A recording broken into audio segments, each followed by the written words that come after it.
Okay, as you can see, this is our new adventure. So at 6 o'clock in the morning, just before we leave, the cement truck is pouring our driveway. This was supposed to happen probably about 3 weeks ago, and it never fails. Always before you leave on a trip, it's like Chinese fire drill, and they're trying to get it done. Because I told them if they didn't get it done, I was gonna cancel the whole project. But the reason why we're doing the driveway is so it'd make it easier for us to back up our RV up into the backyard when we wash and clean it and stuff like that. But anyway, here we go.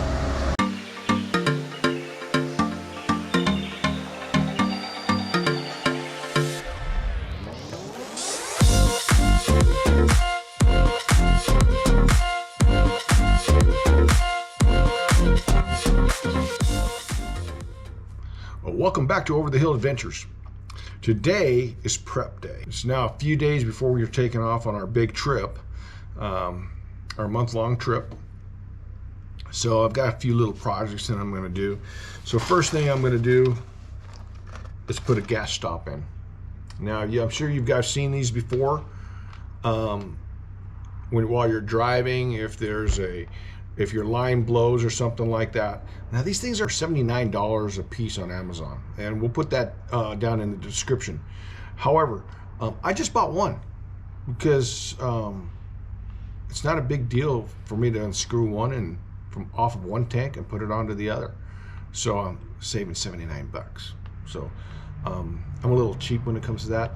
But the reason why I'm getting this is because our refrigerator is on while we're traveling. And I've heard a lot of people say, well, I'll just put a block of ice in it. And you deal with the inconvenience of the melting and all that. And so I want to keep my refrigerator going while I'm heading down the road. So in the event of a catastrophic blowout, and in the event that my gas line ruptures, the gas stop will automatically stop the gas from flowing. So I think this is a must, and I've been wanting to get one of these. So while you're traveling and your gas is on, this is probably an important thing to have. I'm putting in a auto switch, and these auto switch basically is for the outside light that's on our front cap of our trailer. So it looks like this. I'm opening it up for the first time. Unfortunately, Grand Design put the switch in the cargo bay. So I'm lying in bed at night, and it's a pretty big light on the front cap. It's got that big V. I'm in bed at night and I go, oh shoot, I forgot to turn off the front light. And because it's a little intrusive at night, I like to keep it on for security purposes and so on and so forth. So get up, get dressed, go outside, go to the cargo bay, and you got to turn off the light. Oh, and that's if your cargo bay is locked. Unlock the cargo bay, open the cargo bay, turn off the switch, lock the cargo bay, go back in the camera and get back in the bed. So what I've got here is a remote switch, and it comes with these remote little buttons. So I'm going to put one in the truck while I'm driving, and I'll put one in the trailer so that I don't have to do that anymore. So I think this switch I got this at on Amazon. It's a wireless control switch. I think it was about 25 bucks. So I thought that was reasonable. I've been wanting to do this, and I think it's a good idea to do it. So that's what I'm doing. So if you guys don't know what I'm talking about, come with me real quick. What I'm talking about here is these lights right here. Now these lights light up, and they're LED, and they light up really super bright. I really like them. So, and usually at night around 10 o'clock is when I'll shut them off. Come with me while we install this. We're gonna do that. All right, let's get to work. So the reason why I'm doing this video, because I have done videos where I do it myself. For instance, I put my own airlift bags on the truck. I put my own exhaust on the truck. And I get a lot of comments and asking, hey, did you record that by any chance? Can you show us how to do that? So from now on, I'm going to try, when I do these little projects, I'm going to try to do that so you guys can see it. It just makes it easier.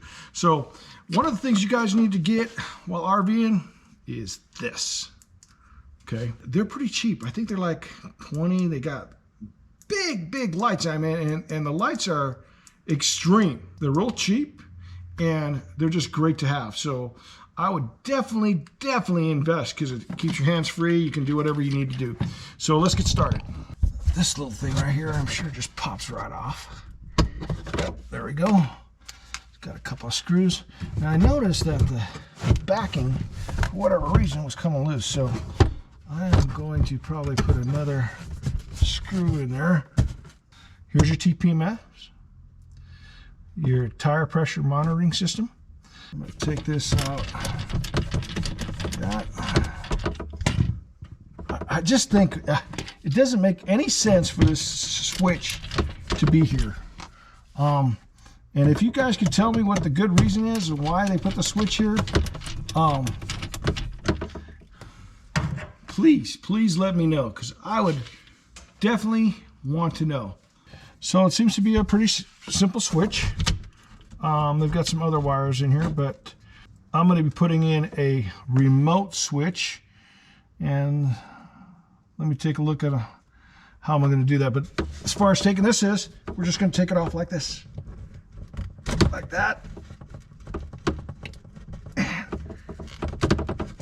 Wow.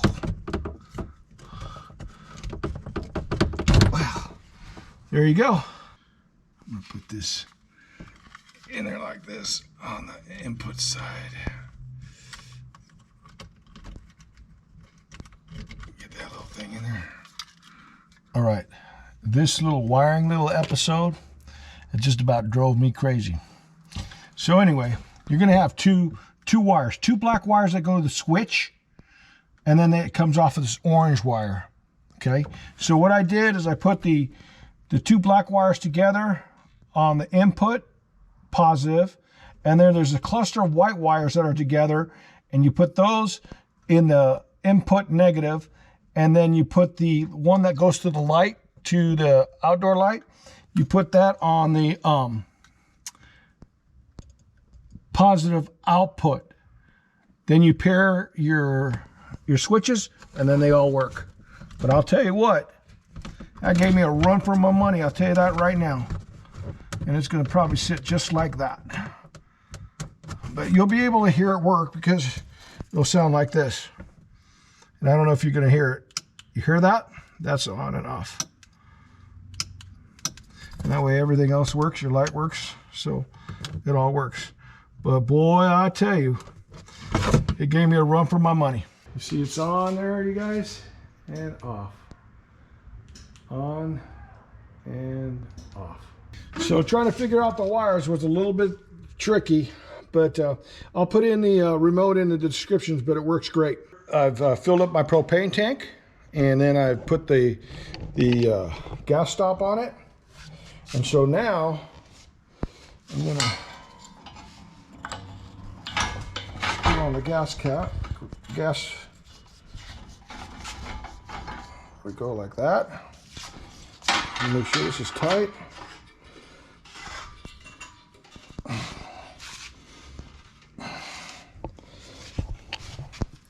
So I make sure this is tight.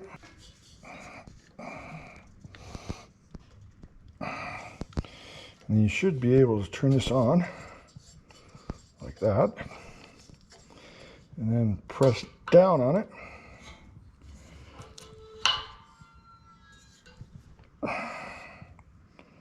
And I think we're good to go. Okay, I just opened up my cargo bay.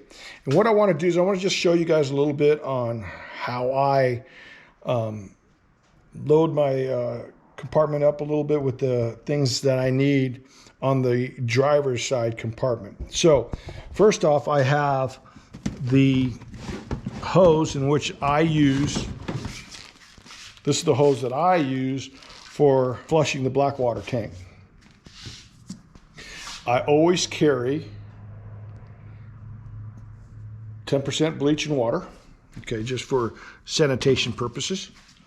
And you know, people freak out about the sewage hose. Well, I don't. If you do it right, it can be done very cleanly and not a whole lot to worry about. So I do have a separate bin that I put my sewer hose in, and I'll show you how I put my gloves so you guys can use that idea also. So here is my bin. I'll open that up real quick. And I sanitized all this, but I always leave my gloves here so they're there for the ready. And usually there is no fecal matter in these hoses if you do it properly. And I'm kind of a OCD about this kind of stuff, so I flush the heck out of my black tanks. I don't like to leave anything behind. And I make sure that I flush it until it's clear. Now this is a graduating ramp for your sewer hose. There are some places and some campgrounds that require you to use these, so I always have those close. I always have those close by. This is my coaxial TV, so I hardly ever use that, to be honest with you. And then this is where I put my water hose. And this bin, separated from the other ones. As you can tell, I have my blue hot water hose. I'm going to change out my filter today, part of my prep today. When I have water, I always have a splitter. This allows you to still be hooked up to water. At the same time, if you want to flush out the sewer, I always bring an extra water hose. But you know, a lot of people use those G-force hoses. I just use a regular blue, and I make sure that I always have them curled up nicely, so they're not a problem. Real important, water regulator, because you don't want the pressure at the campground to blow out your plumbing in your RV. Very, very important. I don't drink the water in my trailer. I usually bring water, but I use these filters just to filter the water, so when I take a shower or whatever, I wash dishes, I do use that water for that, but I don't drink it. I usually bring drinking water. So that's, in a nutshell, what I have on the driver's side compartment. And as you can see right there, I am loaded to the brim with all my stuff. So here's a little tip for you guys. Get a measurement, because I know that in my garage, my garage is level side to side, all right? So the only thing that I need to level once I unhook my trailer is the level from front to back, in case you want your refrigerator on. So what I do is I measure the lip of the tongue, which is about 20 and a half, close enough, 20 and a half. I know that's level. Now the other measurement you probably want to take is the measurement of when you're about to hook up. So take and place your tongue, trailer tongue, to a height of that where it's going to be able to hook up at the same height, and write that on the wall too. So my hookup height is 24 inches. And so then what I do is I write that on the wall like that. My level height is 20 and a half. Hookup height is 24 inches. And that's only if you're at the same place every time. So with my garage, it's always the same. It just makes it a little quicker, a little efficient for you to hook up and then put it back at level. So that's a tip for you. So we're still prepping for our big trip, and we decided to get a Blackstone. We got a 22 inch. I know a lot of people just do the 17 inch. This one's a little unique. It comes with a top for it, so it doesn't get all messed up in the rain instead of the cloth one. So I thought I'd share the unboxing with you guys. Just got it. I'm excited because I do a lot of the cooking outside. Let's see what else, what other little gizmos they give you here. Yeah, because we bought other gizmos. some spatulas and different things. So, Okay, so is that here's the our little tray. Oh, cool. And we bought little extra ones. Oh, look at that. That's so. Oh, nice. So this thing here is so. That little thing right there is so you can use just a small little propane bottle. Oh, nice. Yeah. All right. So But hold on. we plan on hooking ours up to the connector, right? Yeah, the propane we have connector to the trailer. We have a connector. So let me show you that real quick, guys. Where's the rest of it? So this is just the griddle part of it. All right. Here, you lift, I pull. I've always There we go. wanted to have a Blackstone. I say it's your birthday present. It's always my birthday. I think there's probably some legs that go with it. Did you see any legs?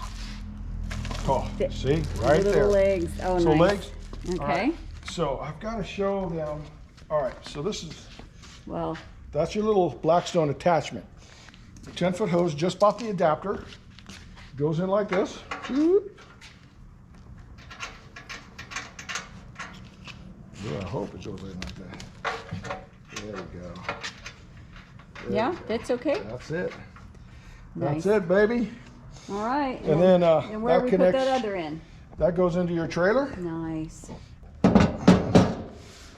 Boom. We're in business. That's interesting. Look at that. That's pretty. We're going to season that baby up. And everybody's probably saying, where on earth are you going to put that? Well, this is the tabletop version. There's my table. It's going to sit outside. I'm going to put the legs on. So All right. there you guys have it. All right. Next Big time you see it, Blackstone. there'll be my dinner will be on there. Yeah. All right. She's a smart wife because when she buys these things, she knows who's going to be doing the cooking. That's right. Chef Boyardee. All right, travel day, folks. So this is where everything comes together. And I just finished checking all the pressures of the tires, checked my TPMS, made sure that's working properly. And you guys think that's a little close? Well, basically it is. And that's why you got to do it really super slow. But when I put that in my RV garage, it's probably about anywhere from 2 inches to 3 inches away from the wall. And you might ask, how on earth do you do that with trailer swing? You just gotta do slow as pro. All right, so here we go.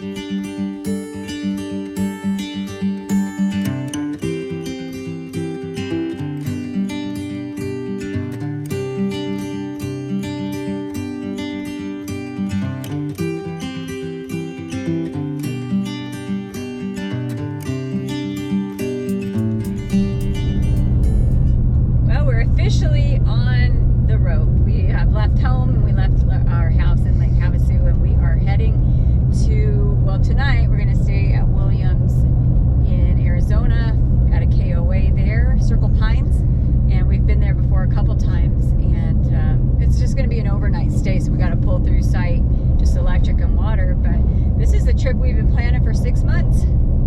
Like Rhonda said, we're heading up to Williams and then on to Cortez. Yeah, so Cortez, Colorado, we are going to stay at the Westview RV Park for a week. And this is the place that has... I knew that was the only thing you were going to bring up. Go ahead. I can get my nails done and my hair done. I'm all about glamping. That's going to be fun. So I'm looking forward to that. Well, we saw this campground. It's a new campground. And we thought, you know, and I know there, if you want to be in the woods, you can do that. This is going to be a flat campground, you know, one of those, but it's got huge sites. So, and it was like $245 for the week. Yeah. I mean, that's cheap. That's a pretty cheap for full hookups and electricity and all that. You know, I think that's pretty cheap. So yeah, we're excited. We've got our mountain bikes. As you know, we like to mountain bike, so we're gonna go visit what they call Phil's World, see what that's all about. After that, we go to Moab, and so of course Moab, you guys know about Slick Rock, and is that what it's called, Slick Rock? Slick Rock, yeah. And that's a great place for mountain bikes where you go on sandstone rock, and that's a unique place. So just about staying active is what it's about, and just doing what we got to do. Yeah, we're gonna find some adventures. This is our longest trip yet. We are part-time RVers, and we are gonna be on the road for a month. Yeah. Write in the comments on where you guys are going and what your destination is, and it'll be interesting to see where everyone's going right now. Yeah, we'd love to hear from you guys. In the spring. We know that Moab is a little warmer, and then for Moab we go to... Well, we're going to stay one night at Fruta Campground at Capitol Reef State Park, and I'm actually just going there for the pie. Well, hopefully we didn't mess that up and we missed the pie too. No, I actually saw online that they're open, so we should be good there. I'm just going for the pie, but anyway, we do have reservations that we got through recreation.gov on that, and then we're going to go from there to Zion. We went ahead, and what we did is we used RV Trip Planner.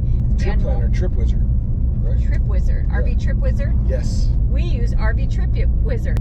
We use RV Trip Wizard. RV Trip Wizard. So we use RV Trip Wizard to plan our trips, and we did get that annual membership about 6 months ago, and while we were waiting for our trailer to be delivered, and so it kind of helped us pass the time planning our trips and all. So we used that to plan this trip. So we're going to do the Zion also, and we're going to do Grand Canyon, the Northern Rim. We hope you continue to subscribe to our channel, and if you're new and you want to go along with our journey, what we're about is we are trying to inspire and encourage those who are over the hill like us to get active and to find your new adventure.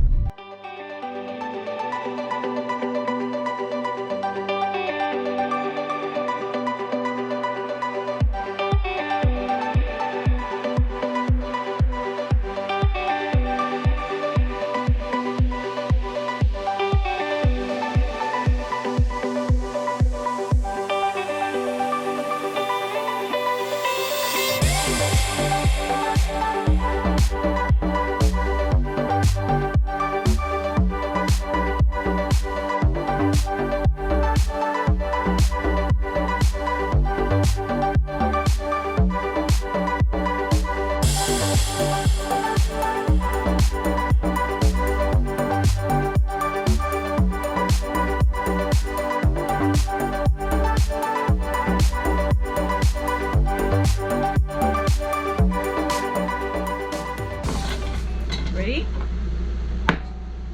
Ron, he wants to get out. Are you so scared? Are you scared? You're gonna give him a heart attack. I'm just chomping watermelon.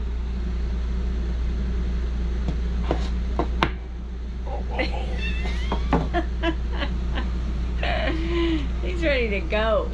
We just got here.